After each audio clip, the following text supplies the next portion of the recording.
আসসালামু আলাইকুম viewers, Mariam kitchen থেকে আজ আবার আপনাদের সামনে হাজির হলাম নতুন আরেকটি ভর্তার রেসিপি নিয়ে। আজকে আমি আপনাদেরকে করে দেখাবো ডিম আর টমেটোর ভর্তা।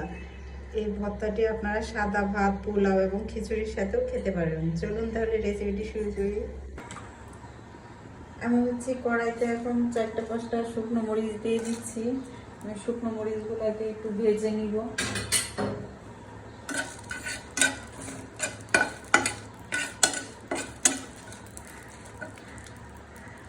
আমি এখন পেঁয়াজটাকে একটু ভেজে নিব।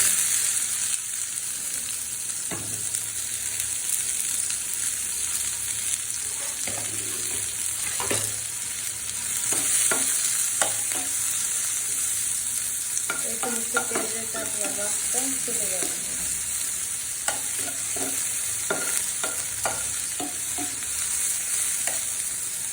শুকনো মরিচটা অনেক সুন্দর ভাজা হয়ে গেছে। এখন আমি একটা প্লেটে উঠিয়ে নিচ্ছি।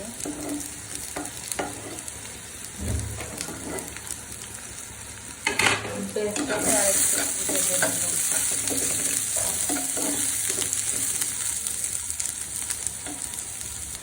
পেঁয়াজটা ভাজা শেষ। এখন পেঁয়াজটাও বাকিতে উঠিয়ে নিচ্ছি।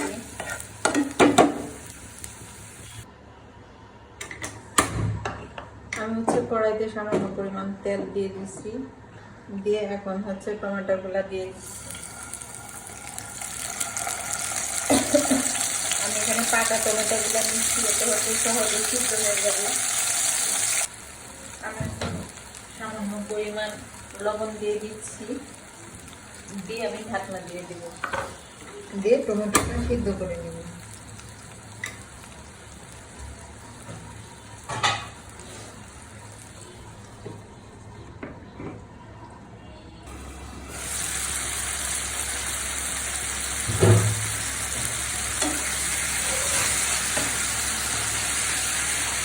টমেটোটা প্রায় সিদ্ধ হয়ে আসছে।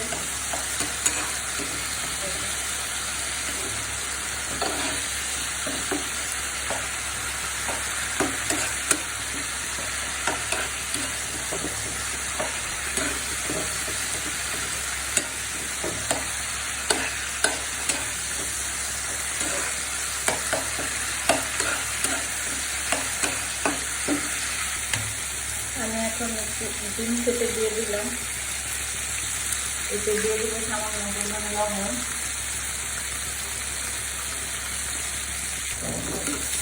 এখন আমি একদম ঝুড়ি ঝুড়ি করে ফেলবো।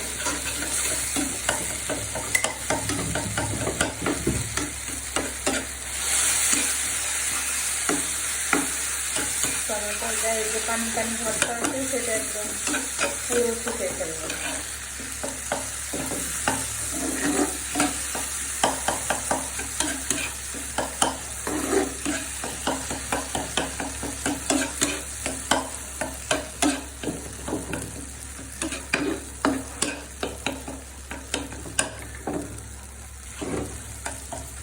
আমার টমেটোটা আর ডিম ভাজাটা সুন্দর হয়ে গেছে। এখন আমি ভর্তাটা করে নিই। আমি এখন ভর্তাটা করে নিব। এখানে আমি সামান্য পরিমাণ লবণ ইউজ করবো। ডিম আর টমেটো যেহেতু লবণ দেওয়া আছে, এখন আমি মরিচগুলাকে হাত দিয়ে ভালো করে ম্যাশ করে নিচ্ছি। আমি পেস্টের সাথে মরিচটা ভালো করে মিক্স করে নিচ্ছি। রোজা রেখে অনেক সময় মাছ মাংস খেতে আর ইচ্ছা করে না, তখন আপনারা টমেটো আর ডিমের এই ভর্তাটা করে দেখতে পারেন। এতে অনায়াসে যে কখন পেট ভরে ভাত খেয়ে নেবেন বুঝতেই পারবেন না। এখন আমি টমেটো আর ডিমের মিশ্রণটা দিয়ে দিচ্ছি।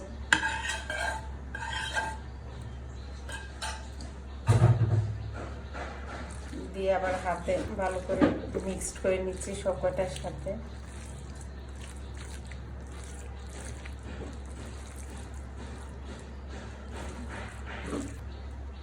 এখন আমি ধনেপাতা কুচি দিয়ে দিচ্ছি। দিয়ে আবারও ভালোভাবে মিক্সড করে নিচ্ছি।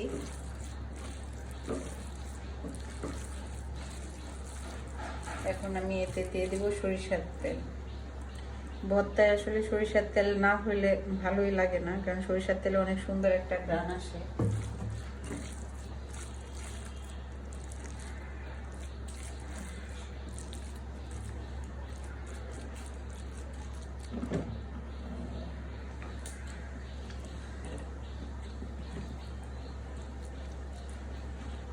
ভর্তাটা আমার রেডি হয়ে গেছে।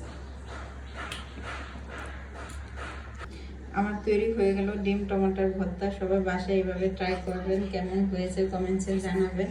ভিডিওটা ভালো লাগলে শেয়ার করে দেবেন। সবাই ভালো থাকবেন, সুস্থ থাকবেন, নিজের যত্ন নেবেন, প্রাণ খুলে হাসবেন, নিজেকে ভালোবাসবেন। আল্লাহ হাফেজ।